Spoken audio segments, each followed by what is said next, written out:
Well, Gary Garner's stack of ribs.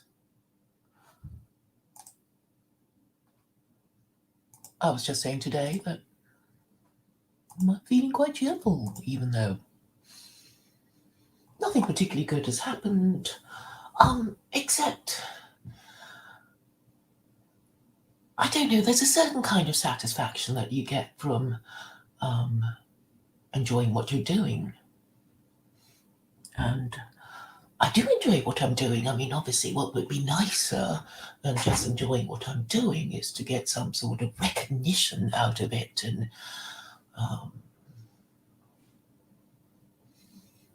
paying employment, a radio show, something of that nature that acknowledges my entertainment value, perhaps, and educational value. But the fact that I'm not being given a job on the BBC or anything similar is because they are corrupt.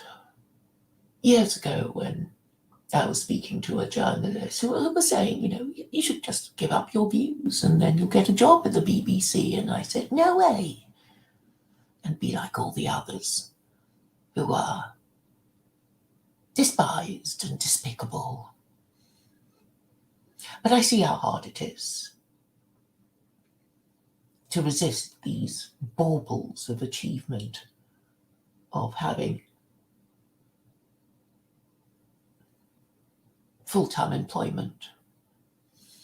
But then if I were a successful, well, I like to think an appeal court judge, imagine if I were a respected appeal court judge, which, well, it's possible, isn't it? It's possible. Then I wouldn't be questioning the British political establishment. I just wouldn't. I'd be grateful to get my status from what passes as the great and the good these days.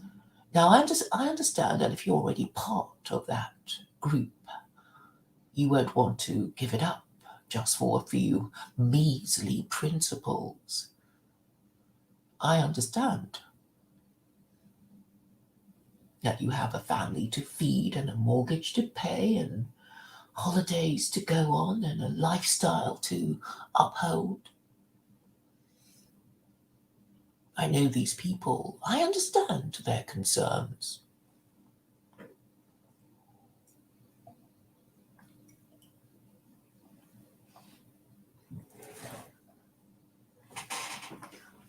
So it's just as well that we're all different. Diversity is our strength. The fact that we all have different perspectives gives us a better or a more complete perception of the world as it is.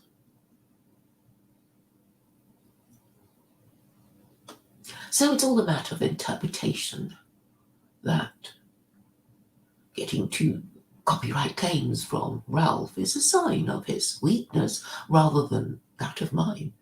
I'm not going to be hiding my videos and watching my P's and Q's about Christians. They need to be brought down a peg or two with their idolatry and their blasphemy. And if Ralph is going to report a few more of my videos and my channels get destroyed, he will have to shoulder the blame of making YouTube an even more censorious place. So in a way, he's damned if he succeeds and damned if he doesn't. I'm confident that my track record of being in nationalism is a far more distinguished one than his. For the brief time I was in the British National Party, about a year, no, not even that, I did cause a few waves. I'm glad I didn't button my lip about unmarried mothers to the extent that I antagonized an unmarried mother in the north. Hartlepool, I think it was.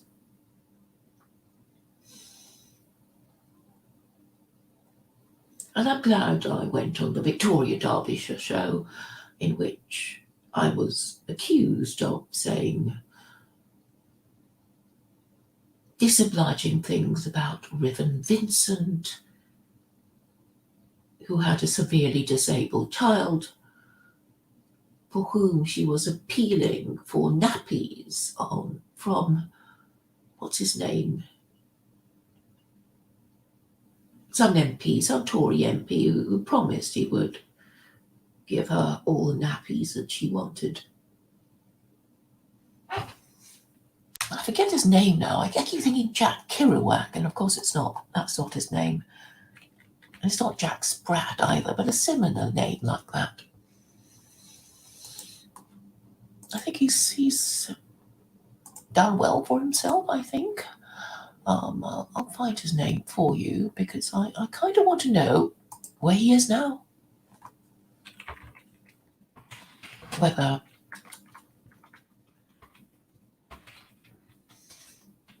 people prosper in politics if they toe the line. Jack Lepresti, what's he doing now?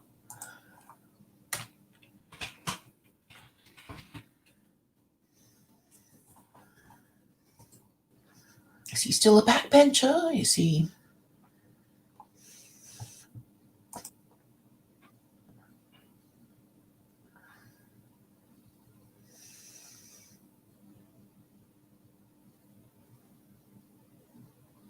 Italian? Was in the ice cream business for over 10 years. Estate agent, mortgage broker. Served in a territorial army. A gunner.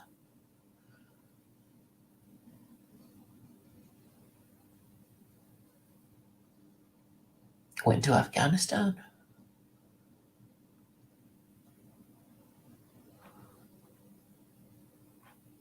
Well, that was his pre-political career.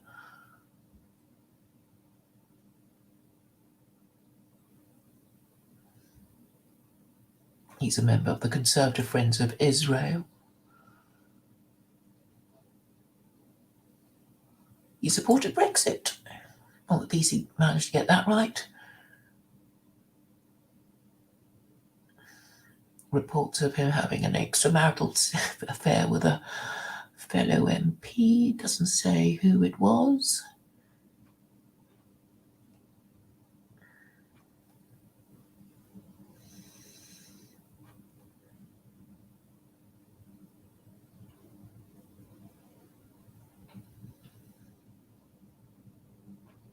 Anyway, he was reselected. He retained his seat.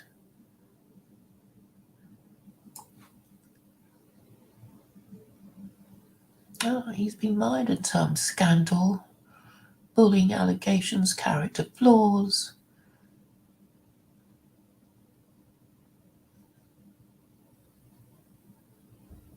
Ex-office manager Joe Kinsey didn't like him.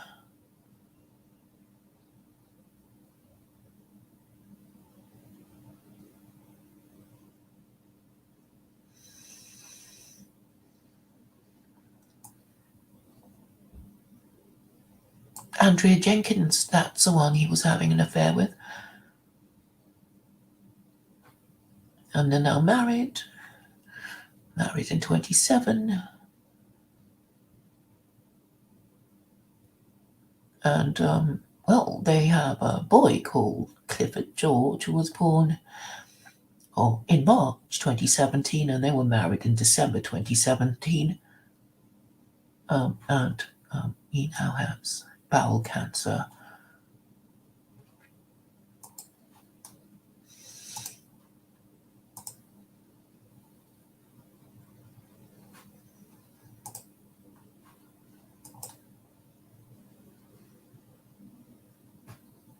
So why was I talking about Jack with Presti? Oh yes, I was just saying that I'm glad I didn't shut up when I was in the BNP. I mean, it just it just didn't occur to me to not say things, because I suppose ultimately I knew that it wouldn't be worth shutting up just to stay in the party. And if you get expelled for saying something that some people might think had to be said, then all the better. And I think it is for these things that is the basis of our political reputation, if this is what we want to um, establish.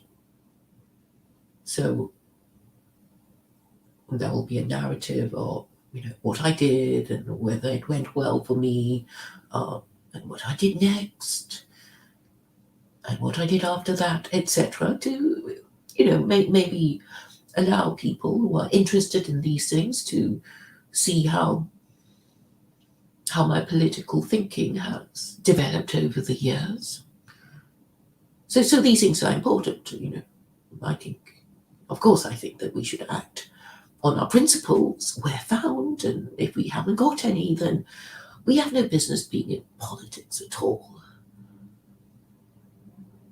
Because if you want to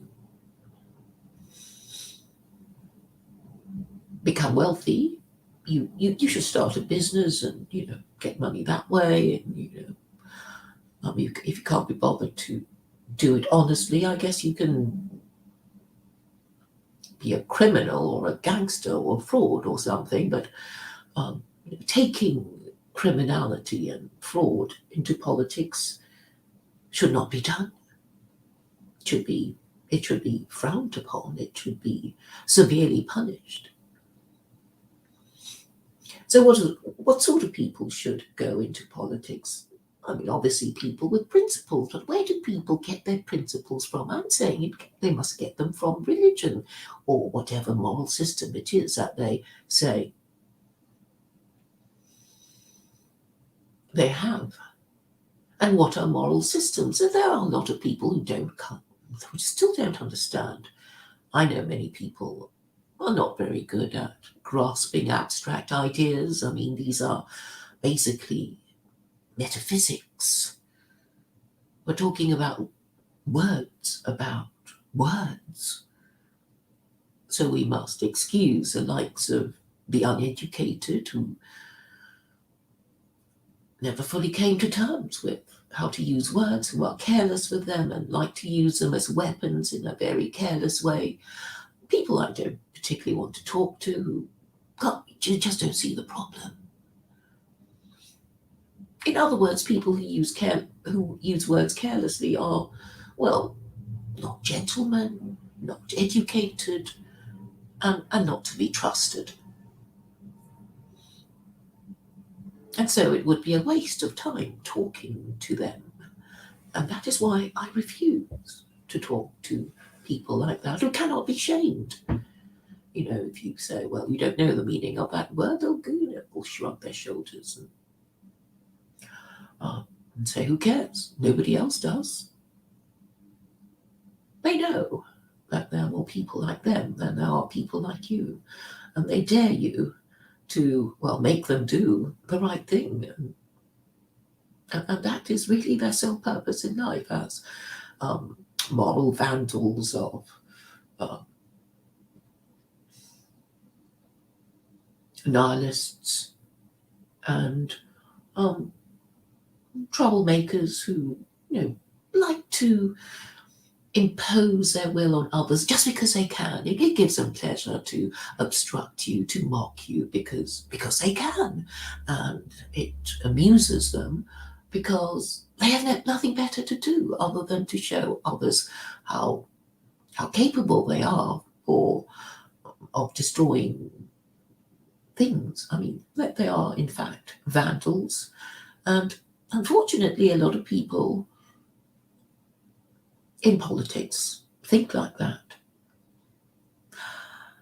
And that is because the West has no agreed on moral system. And what is officially the moral system of the West, Christianity, is not even believed in by, I don't think, not even 10% of the people claiming to be cultural Christians. There's nothing actually that functions as a principle in the minds of these people. They don't care if they believe in nonsense, as long as most people agree with them. They don't care if they tell lies. They can always say that they were only joking. And as for morality, it is something that is subjective, something personal, something that is,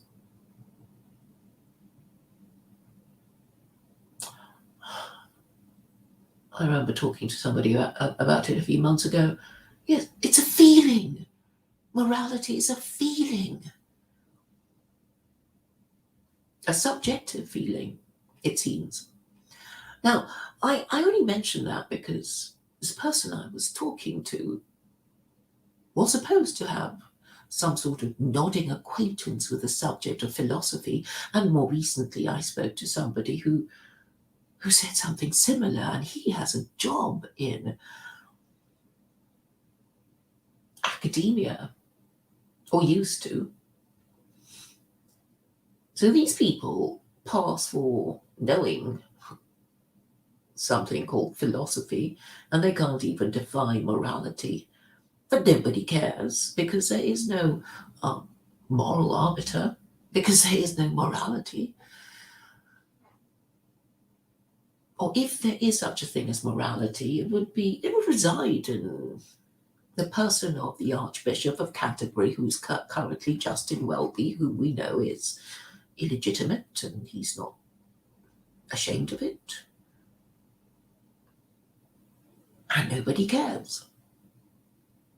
There's nothing wrong with being illegitimate these days.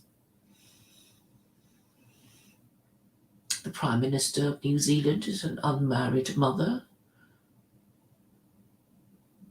An unmarried mother lived with the Prime Minister for a while before finally getting him to marry her.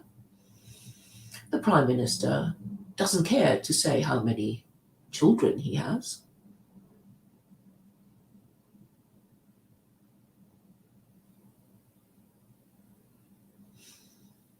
And I'm saying these things are important, but nobody cares, because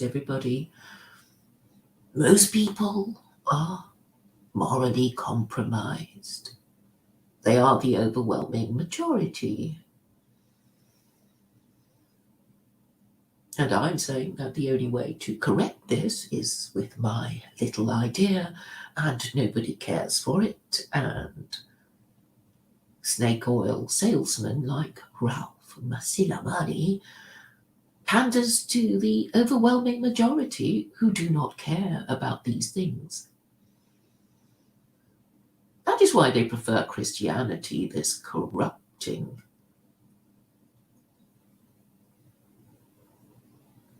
can I even call it a system?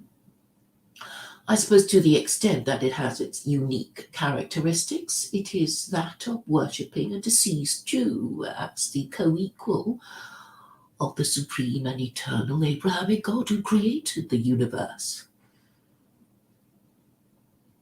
And this, if Jews were doing their job properly, would be denounced as idolatry and blasphemy. But Jews are no longer fit for the purpose for which God made them his chosen people. And so, for 2,000 years of Christian history, nothing was said by the Jews about the Noahide laws and the prohibition against idolatry and blasphemy. And I suppose they thought, perhaps we're wrong. It doesn't matter. Look at these Christians. They've prospered. They've had 3 global empires. They'd only have hurt us if we told them that their Christianity is idolatry and blasphemy. They would have expelled us or tortured us. But what about now?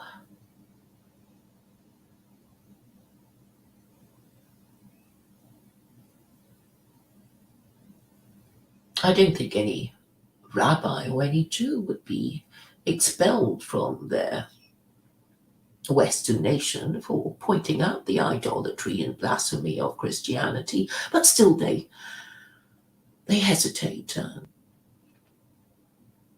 reject the idea. After all, they haven't done it for 2,000 years. Why start now?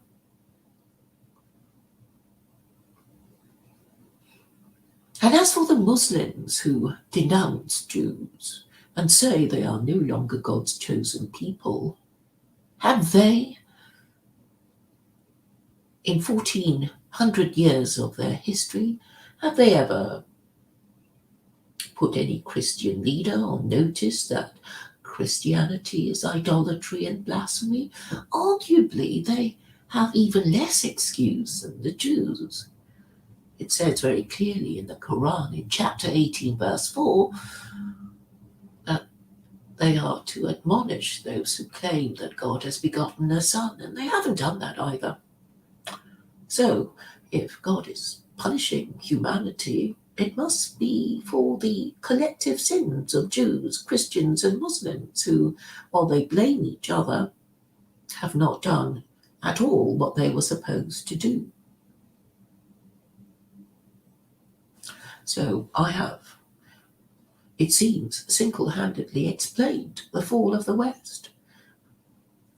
The fall of the West, or any empire, is always preceded by a moral collapse, in that all empires can only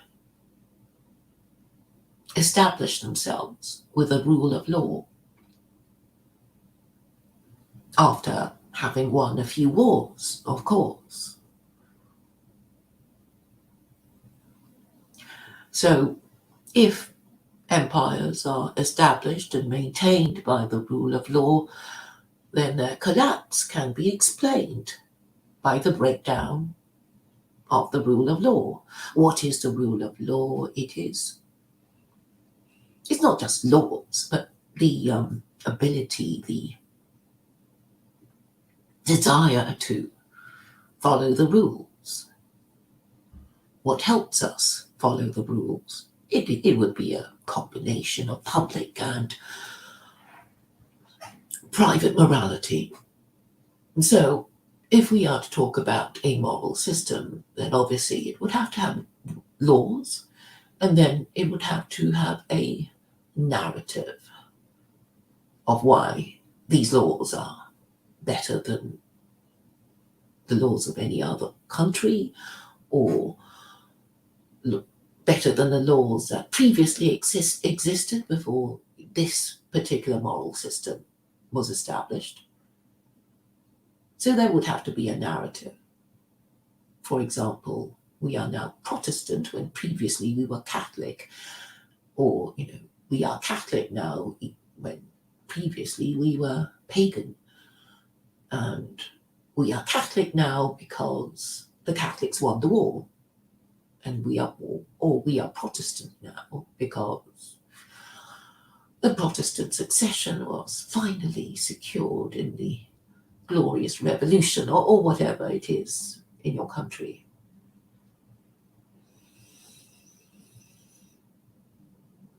I mean, all different countries would have a different history and story. In the sweep of human history, it would be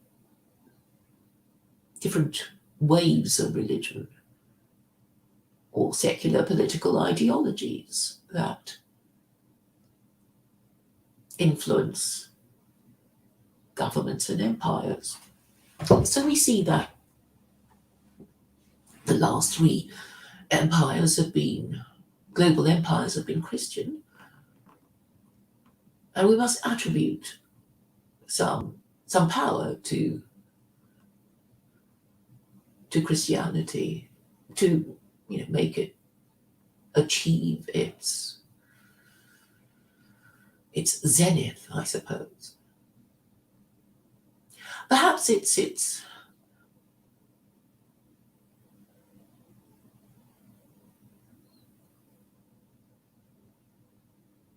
narrative that is instructive of how much people are prepared to ignore truth, logic, and morality. I'm sure, Christians over the centuries must occasionally wonder to themselves how God could really be Jesus. All these obvious questions that occur to us if we care to think about it. And of course, people weren't encouraged to ask these questions, and if they asked it too persistently, they would be burnt at the stake. And even now, when it's perfectly safe to ask these questions, they refuse, because I guess it's not the done thing.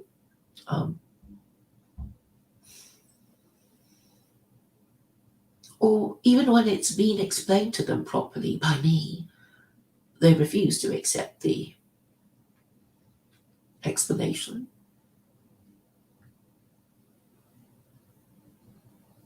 So, yeah, it looks like it's a bad sign that, after my patient and very clear explanation, people are saying, we don't care if we're guilty of idolatry and blasphemy, because we don't believe in God anyway, and we cling to Christianity because it's a way of pissing the Jews and the Muslims off.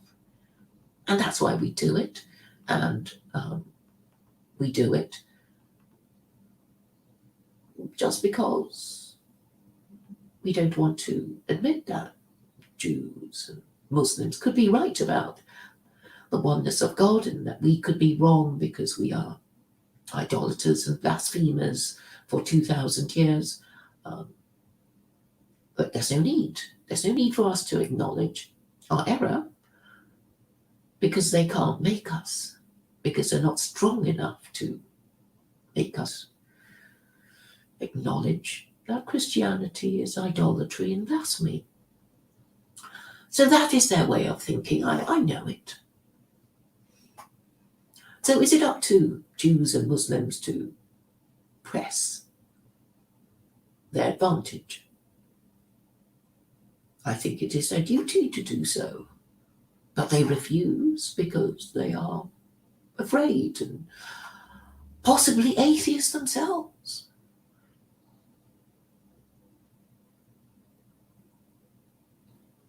I've been told by people like Ralph that I have no right as an agnostic to tell believing Jews, Christians, and Muslims what they ought to do.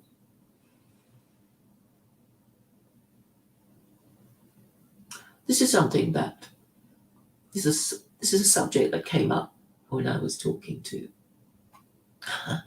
a rabbi who I know to be atheist, really. But with these, one-to-one conversations, people just repeat their positions, and they know there is no third, party who will be arbiter, and so there's no need to, concede your point, concede the other's point anyway. So what I'm saying is, if you're a believing Jew, then you ought to fear God, and, fear what's in store for you in the afterlife, and therefore you would be doing what you think God wishes you to do. And you don't have to believe in God to deduce this, because just as a detective can work out the motives of the suspects, when detective fiction, you get this, Hercule Poirot or Miss Marple or Sherlock Holmes or whatever. I mean, they get into the heads of these suspects, don't they? And they think, well, if I had this to gain, or if I had that motive of revenge and I had that opportunity, then that person would have done it. That would be the murderer. So for any detective story, the person with the most to gain would be the prime suspect. And through a series of deductions, you can work out, or you should be able to work out, who the murderer was. So if you're a Jew and you know about the no-hide laws, and you've been nagged at by me to write the 4 Gentile religions, and you refuse because it's dangerous, then it's clear. It's clear whether you believe in God or not. I mean, obviously not, because if you fear Christians more than you fear God, then you're not really in the territory of belief or acting on your beliefs. And it's the same with Muslims, with their chapter 18, verse 4. If you really did believe in God and if you really did follow the Quran, then you would have to obey the command in chapter 18, verse 4, which is to admonish those who claim that God has begotten the Son. But I know you can hide behind that and say, well, my imam doesn't say that. Right? Your imam certainly won't say that, because he'll be afraid of being identified as a radical and getting a visit from Prevent, who may come and take his children away or something. So he'll be shutting up. But what does it say about Jews and Muslims? Oh, they're not fit for the purpose either. So while Muslims, who are quite anti-Semitic, really denounce Jews for being the assimilated liberals that they are, they're not much better themselves, and they have even less excuse, because chapter 18, verse 4 is so clear about what Muslims are to do, which they won't do, because no imam has ever said that. I don't think even the ones in Iran have said anything about that. Have they? I'm not sure. Anyway, here am I saying these are the things that Jews, Christians, and Muslims ought to do. Obviously Christians should repent, and once they repent, they'll have to become Muslim. To become Muslim, because there's nothing else for them to do, unless they want to be atheists or Hindus or Buddhists, or Jews. But why would you become Jewish when Islam is Judaism light? So I'm just saying that if you follow the logic of what I'm saying, you will find yourself being funneled into secular Koranism.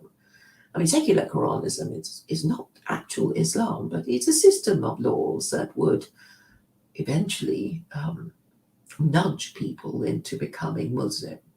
But obviously, because it guarantees absolutely freedom of belief, it will allow you the space to think about it and maybe, pop your clogs, but with it, but the next generation will find it easier to, get into the Islamic swing of things. And of course, being the fair person that I am, I would have to consider the other options on offer in New York Right, which is, well, what are they? Getting into power, expelling the Jews, expelling the Muslims, expelling the blacks back to Africa. I think that's basically a white nationalist plan for the future, if they ever get their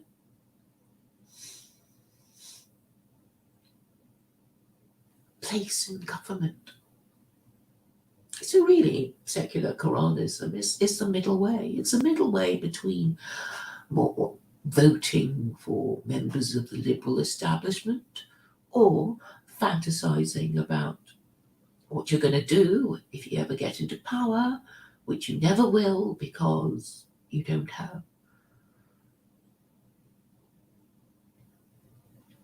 a morally and intellectually respectable solution that might just work and might just get enough support from morally and intellectually respectable people. So I know that I'm the only person with this solution.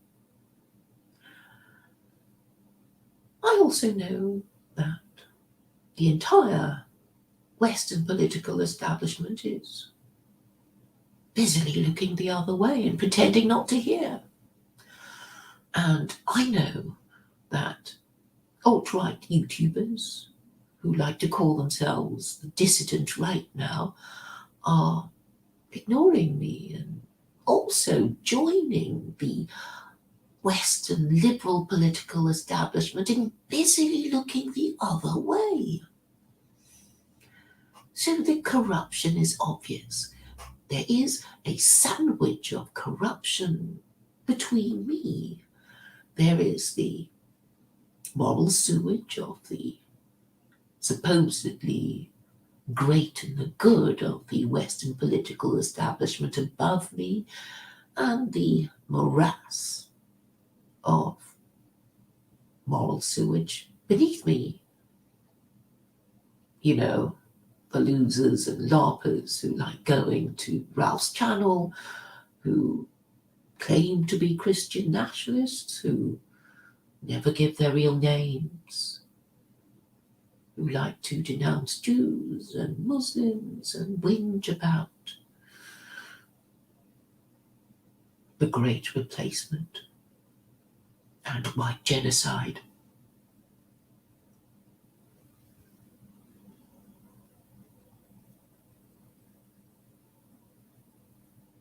It does look as if I face overwhelming odds. But I think it's easy to stand tall if you say things that stand out. And I think when things get bad enough, the solution that you have been offering people for so many years will finally get looked at.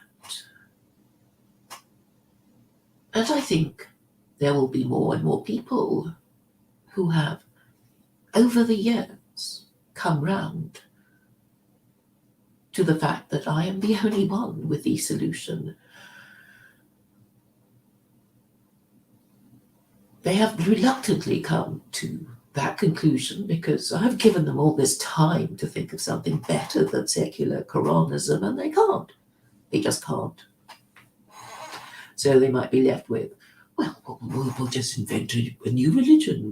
We'll go back to the pre-Christian roots of our European civilization. We will start to worship Wotan and Thor and Odin. And what about returning to the Greek pantheon?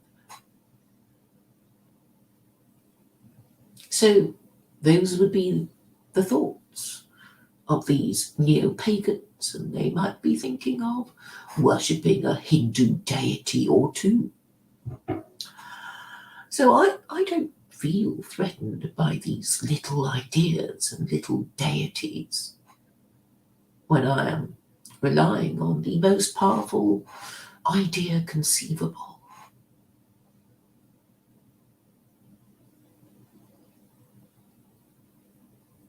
I think the undisputed truth of what I say will not be denied for much longer. After all, we know that the only reason why Jews are the world's most ancient and powerful tribe is because they worship the most powerful God conceivable. And whatever the reason you think can be attributed to their continued existence when they are so hated, The fact remains that they exist.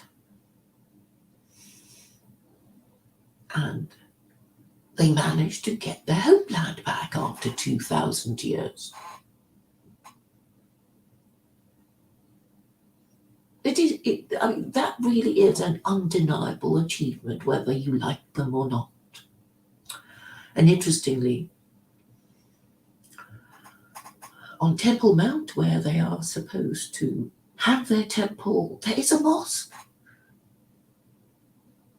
which is perfect, isn't it? It's perfect in reminding these Jews that Islam has intervened between the time of their exile and their return.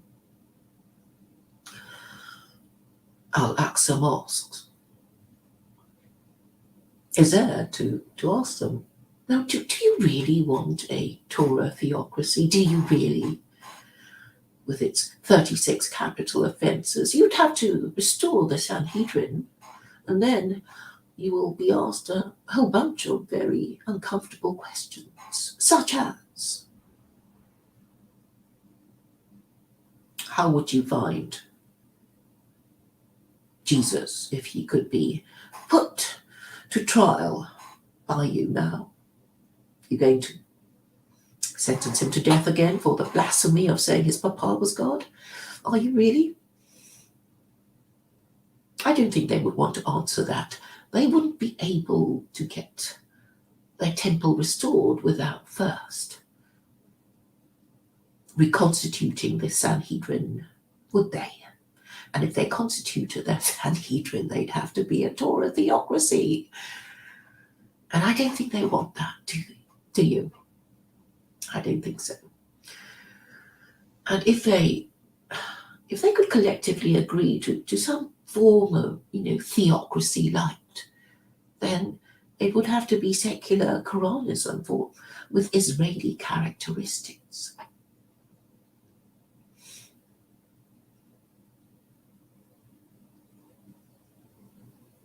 But the thing is, once Israel does it, then all the Western nations would have to follow suit. I think that would be how it would happen if it does happen.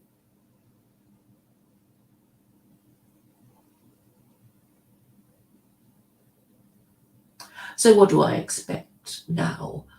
I expect Muslims who are doing their dawah to grab my ideas with both hands and run with it if they're capable of that.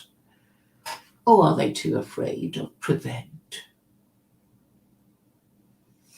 to take my ideas to their logical conclusion, which is to get the rabbis to help them do their dawah by ranking the 4 Gentile religions according to their conformity with the Noahide laws? Because the Jews and Muslims can't do it on their own. They can't admonish Christians as Jews alone or as Muslims alone. They have to do it together for Christians to take note. And when this happens, Christians will be duly remorseful. I don't think it can be that far away now.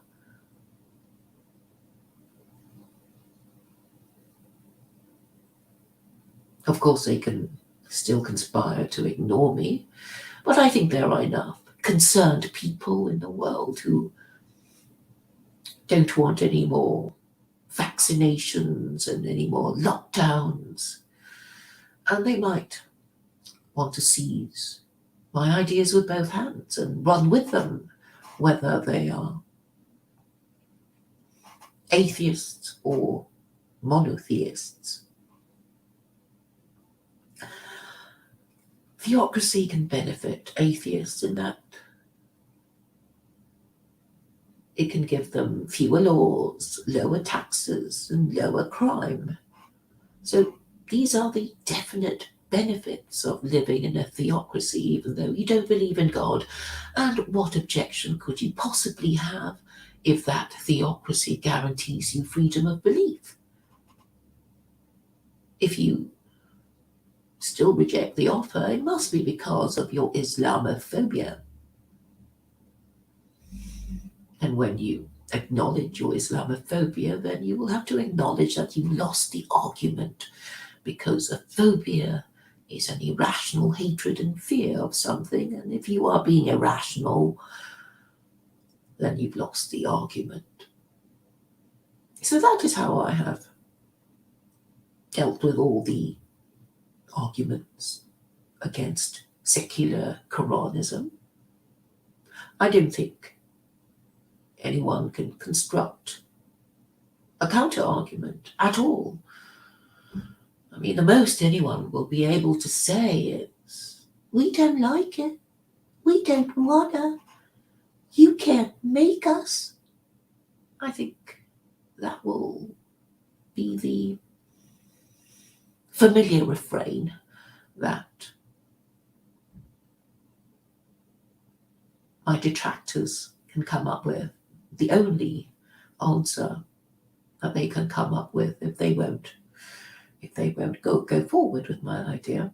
And the people who do that will be morally compromised people who are suffering from mental health issues or known for their character flaws, who don't have legitimate children or obviously don't care about them, who don't care about the long-term national interest, who don't care about posterity, who don't care if they have descendants or not, who are probably gay or have no intention or prospect of becoming married parents. So this is why I'm so cheerful. I know I win all the arguments.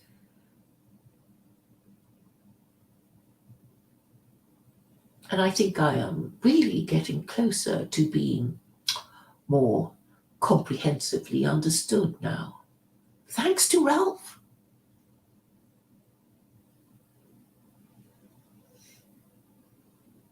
Because if he nukes my channel, people will notice. And eventually they will realize that the quality of the conversations that I have is infinitely superior to his. I command a wider range of people prepared to give their names or show their faces than he does. I have been in nationalism and joined parties and done things. I actually have an idea that is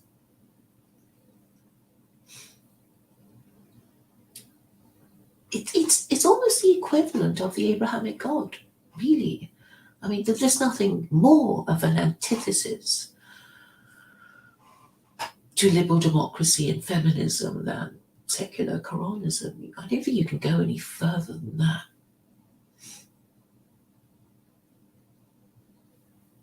And that's convenient because, you just have to make up your mind.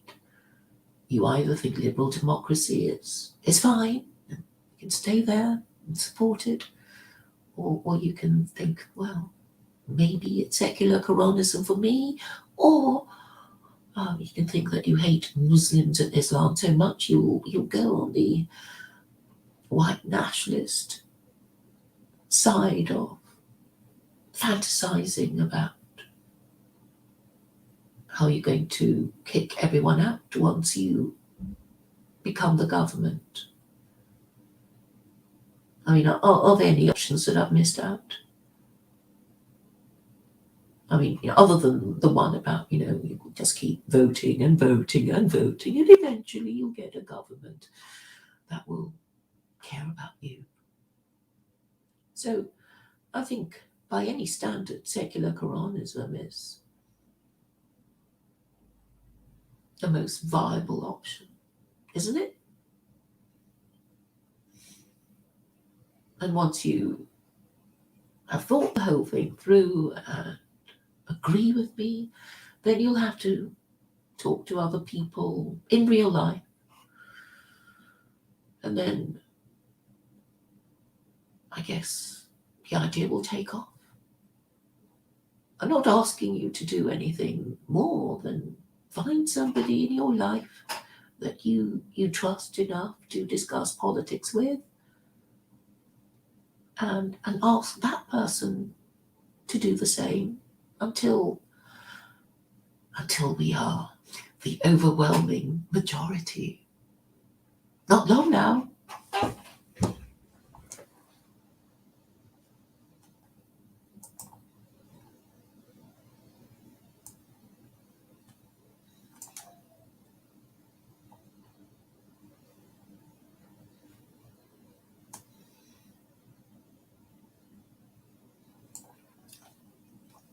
Any new guests on Karani Yule? I've got Elliot Platt coming up this Sunday, and a few people that I've asked.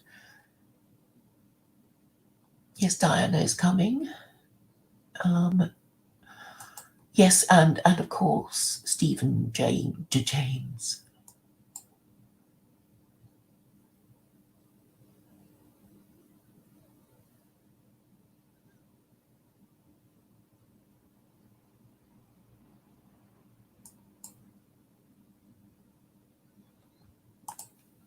Howard says, the weakness of Christianity as a moral system is simple. A Christian looks at temptation and says, Lord, I know that I am a sinner, but I know that I can be forgiven. It is a very corrupt bargain, and you know that you'll be forgiven if you say that you believe that Jesus is Lord.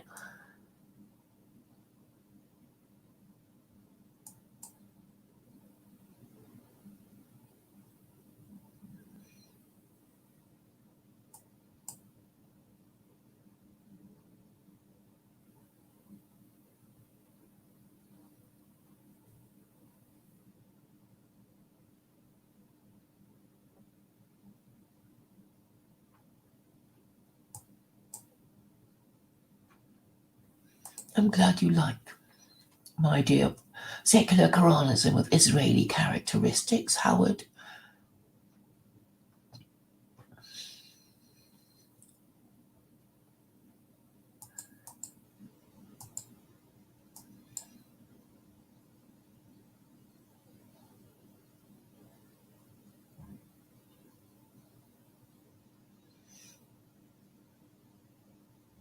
What's China got to do with any of this?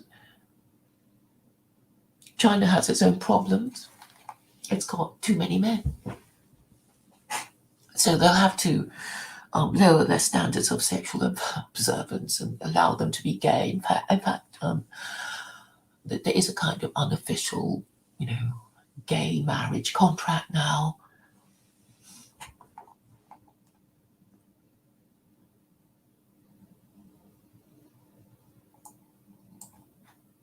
Okay, so I've finished saying this.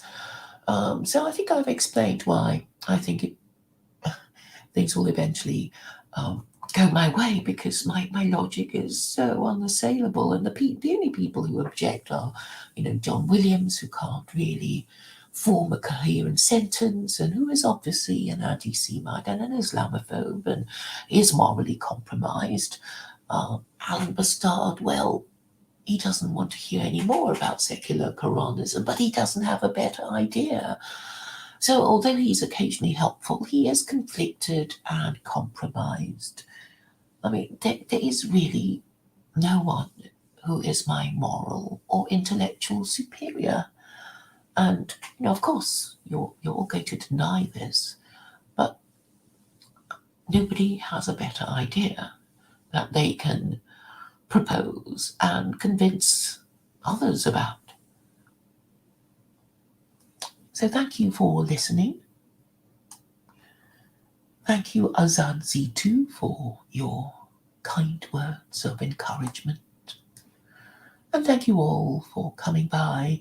And if you can think of anyone who'd be prepared to speak to me and be on Karani Yule, usher them towards me.